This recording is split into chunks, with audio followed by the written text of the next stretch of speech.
Hello, everyone. I'm sure by now you've all have heard of the match, the result of the match between Anthony Joshua and Ngannou. Anthony Joshua won. So, first of all, I think it was only a few days ago that I knew that there was going to be a match coming up. And one of the things that I saw is how a lot of people felt that the match was something that Anthony Joshua shouldn't have taken on. And there were so many, predictions that he was going to lose. Anthony Joshua was going to lose to this, and this was going to affect his career and all of that. Well, he not only won, he won decisively, as in knockout, knockout, knockout. I even thought initially that it was just one knockout.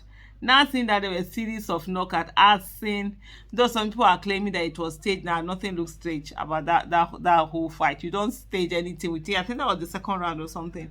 Literally knocked him out. If you see the impact of the blow, the way it went, it just went way off.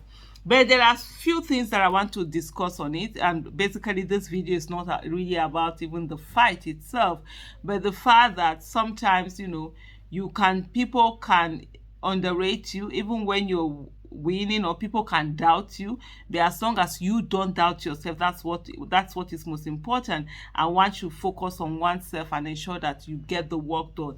And yes, if you do your training, you do your things where you do put in the preparation, you will get there. And just looking at this is just thinking about the political space that we have in Nigeria, that anything that one needs to do, just ensure you're preparing very well. And no matter how people talk you down and tell you that it can't be done, if you believe in yourself and you can put in all that's needed, you really can get it done. The other thing, of course, that I really wanted to talk about was the fact that hmm, hmm, hmm, hmm, hmm.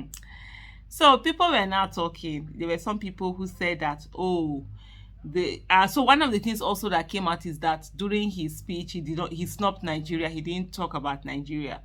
And so a lot of people are saying that, oh, it's because of the Nigerians, especially, like one of them was saying, the OBIdients and whatever, that were trolling him. After the whole incidents when he went to meet Buhari and stuff. I think, was that not 2020? I know it was either during, no, it was not too far away from Ensa, but I can't remember precisely. But I do know after he had got there was when he now started. He lost a few matches, and there were people who were like, "Okay, yeah, this is what you went to do," and all of that. But everything that some of these people are so disingenuous in that everything they try to blame Obedient, they try to bring in Peter Obi and his supporters and whatever. How are you saying that it's because people are trolling him? Is it only in Nigeria that they troll him? The other countries that he mentioned, they don't troll him there. Apart from that, how are you looking at it and thinking that the fact that Nigeria has an illegitimate president that is connected with drug dealings and forgery is not what makes someone refuse to acknowledge Nigeria or be associated with Nigeria? But you seem to think that, oh, it's because there are some people who are trolling him on the internet. That's the reason why he refused to associate with Nigeria.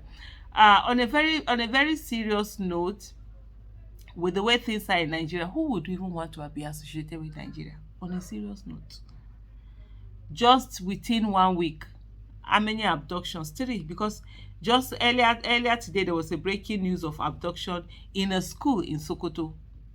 Yesterday we saw the abduction of over 200 students in a school in Kaduna State, and there were abduction of some IDP people who were living on IDP camps being abducted, and quite a large number of them.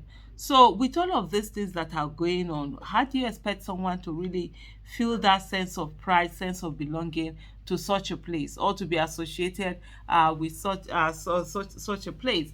But for a lot of people, it's always easier for them to blame Obedience, blame Peter Obi supporters, or whatever it is that they want to blame, and not actually look at what is the main problem that we have in Nigeria. But one of the things that I say is the fact that I don't want this video to be more than 8 minutes or thereabout. Okay, yeah, so it's still quite good. So one of the things for me is the fact that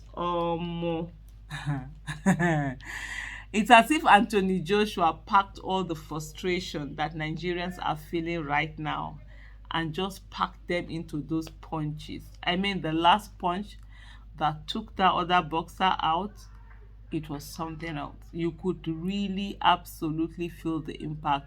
The guy was dazed even after the whole match where Anthony Joshua was telling him that he should not give up on boxing, he should keep trying and all of that.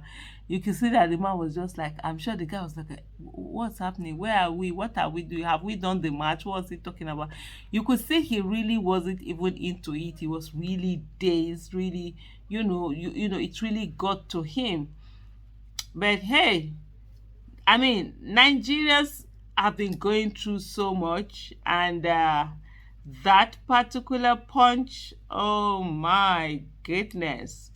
It was as if it's on behalf of all Nigerians that have been going through so much, because indeed Nigerians have been going through a lot of things that Nigerians have really had to put up with in the last few months. In the last few months, one I was listening to Dr. Obi Ezekwesili, and one of the things that she said that was very instructive was the fact that when the middle class begin to complain about the price of food, then things are really bad. There's a way she put it, but it's just simply to say that then things, that things have really on that place it shouldn't be. She said there was a term they called it in economics, because right now in a normal day, the middle class really don't think about the cost of price food, because food, I mean, you can afford food and everything cheap to them, even though it's maybe when you're looking for some kind of classy kind of food. But now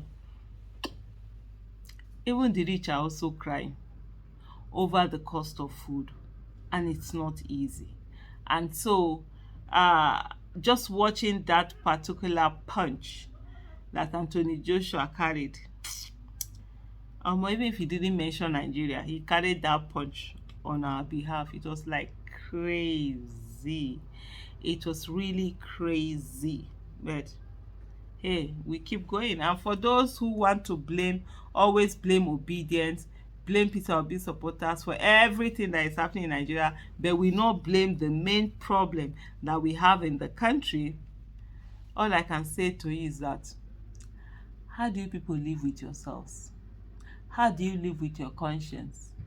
You don't feel any kind of shame, or your conscience doesn't prick you? Thank you for watching.